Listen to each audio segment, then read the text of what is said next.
membangun kepribadian yang menyenangkan. Kita ini orang-orang Islam perlu membangun kepribadian yang baik, karena saya sering mendengar keluhan orang, terutama teman-teman yang sering pergi ke luar negeri.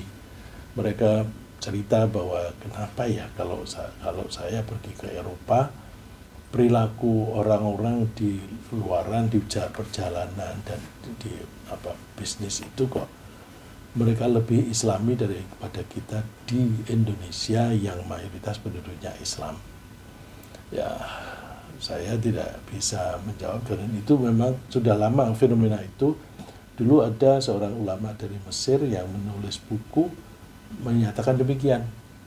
Islam banyak diterapkan di negara-negara non-Muslim, tapi orang-orang Islam di negara Islam itu seringkali tidak berperilaku Islami. Ini menunjukkan bahwa pendidikan di negara kita, pendidikan Islam maksud saya, itu jarang atau kurang menekankan pada pendidikan perilaku. Yang banyak dibahas di pengajian adalah masalah-masalah hukum, masalah fikih, masalah hukumnya ini halal atau haram, ini sunnah atau wajib dan sebagainya. Itu perlu, ya, itu perlu. Tidak perlu itu dikurangi, itu tetap itu berjalan, cuma diperbanyak pembahasan mengenai perilaku. Dan alhamdulillah pengajian kita ini di Babus Salam ini menekankan pada perilaku, karena kebahagiaan seseorang di dunia dan sekaligus di akhirat itu banyak ditentukan oleh perilaku kita masing-masing. Orang sholat, rajin puasa, tapi kalau korupsi itu perilakunya bertentangan dengan Islam. Sehingga kalau yang kita amati, banyak kok yang korupsi itu yang beragama Islam, dan beberapa di antara mereka itu ilmunya tinggi, ilmu keagamaannya. Buktinya ada di antara mereka yang dipanggil ustadz, ada yang dipanggil kiai, ada yang dipanggil gus. Itu panggilan-panggilan yang nempel pada orang-orang yang diasumsikan ilmu agamanya banyak. Tapi kenapa perilakunya semacam itu? Nah, oleh karena itu kita tekankan pembahasan kita mengenai perilaku supaya kita ini Islam tidak hanya ritual saja, tetapi perilakunya kita juga Islami. Ya. Kita sedang membahas bagaimana kita membangun kepribadian yang menyenangkan ala Rasulullah SAW. Kali ini kita bahas topiknya memaafkan tanpa diminta. Sebagaimana kita bahas terlebih dahulu bahwa orang Islam yang menerapkan kepribadian seperti Nabi Muhammad SAW pasti akan tampil menyenangkan dan disukai oleh setiap orang, baik orang itu yang berteman dengan kita di tempat kerja atau di tempat berdagang, bisnis, atau di kantor-kantor, atau di jalanan, dan sebagainya. Pokoknya kalau kita itu berperilaku seperti yang dilakukan oleh Rasulullah SAW, insya Allah kita pasti disukai oleh banyak orang. Nah, buktinya Rasulullah SAW itu bisa menjadi pribadi yang mengubah budaya di samping mengubah kepercayaan, sehingga Rasulullah itu bisa memperoleh pengikut yang banyak, padahal dimulai dengan perjuangan diri sendiri, kemudian mengajak saudara-saudara dekat, kemudian mengajak pada orang lain, dan menghadapi berbagai ancaman dan permusuhan yang dimusuhi oleh orang-orang yang menentang. Tapi akhirnya orang-orang yang menentang itu justru menjadi sahabat yang dekat sekali. Ya. Ada di antara mereka itu yang dulu ganas sekali terhadap Nabi Muhammad, yaitu Abu Jahal dan anaknya. Anaknya namanya Ikrimah. Nah, kalau Abu Jahal kan meninggal belum sempat bertemu dengan Rasulullah sebagai orang Islam. Anaknya Ikrimah itu memusuhi Nabi Muhammad sampai 2 tahun menjelang wafatnya Rasulullah SAW. Begitu dia masuk Islam, dia mengatakan, Rasulullah, saya mohon agar saya dimintakan maaf kepada Allah. Semua dosa-dosaku yang dulu saya memusuhi engkau dan memusuhi agamamu. Mohonkan Allah mengampuni aku semuanya itu. Terus dia mengatakan, berjanji, aku dulu mengeluarkan banyak biaya untuk memusuhimu.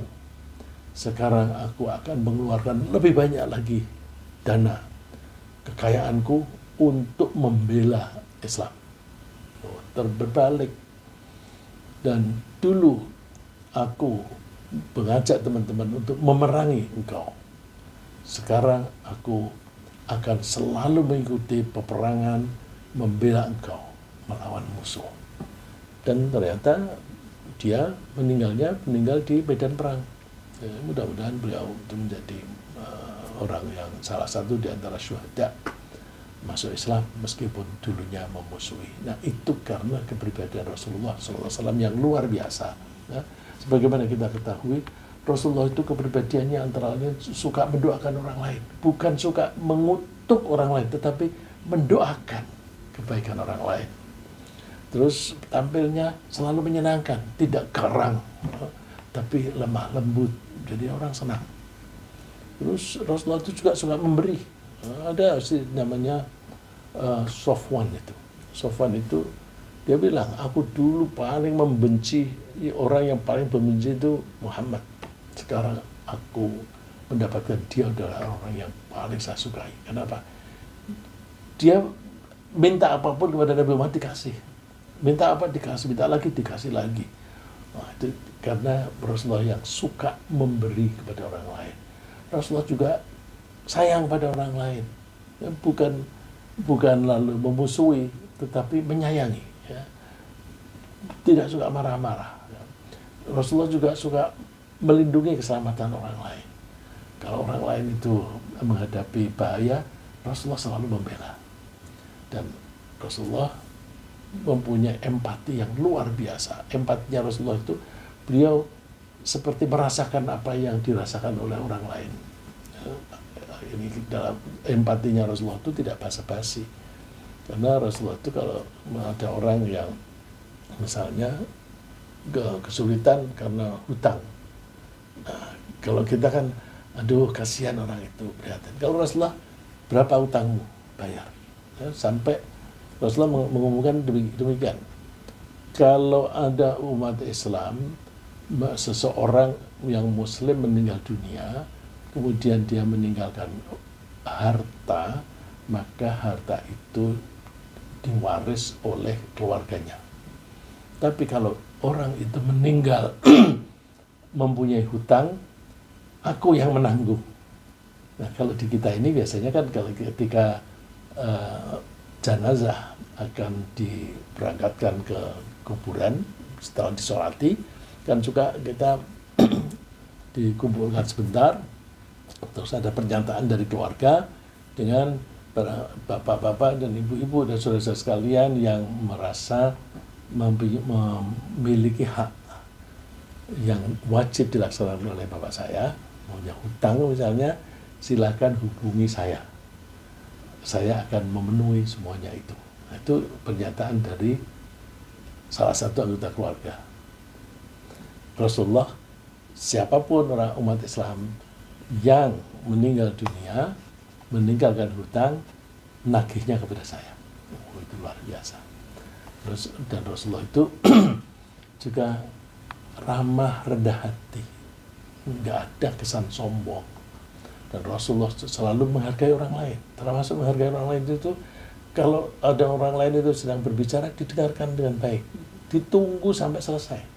Ya, seperti Walid bin Mughirah itu mengajak Rasulullah supaya berhenti berdakwah dengan menawarkan harta bila Rasulullah menghendakinya. menawarkan wanita yang paling cantik di Makkah untuk dinikahinya, atau kalau Rasulullah menghendaki jadi raja akan diangkat jadi raja, itu didengarkan terus oleh Rasulullah sampai selesai. Baru Rasulullah bertanya, sudah selesai juga cukup, sudah, nah sekarang giliranku, aku menyampaikan. Ya. Lalu Rasulullah membaca Al-Quran. Ya, kita banding sekarang, kita ini kalau di televisi ada dialog begitu, itu didatangkan dua orang yang berseberangan, lalu terus bantah-bantahnya itu sampai nggak sopan. Ya. Itu tidak Islami. Padahal kalau kita lihat, dua orang ini sama-sama Islam ini, kenapa begitu? Ya karena tidak mempelajari tentang perilaku Islam.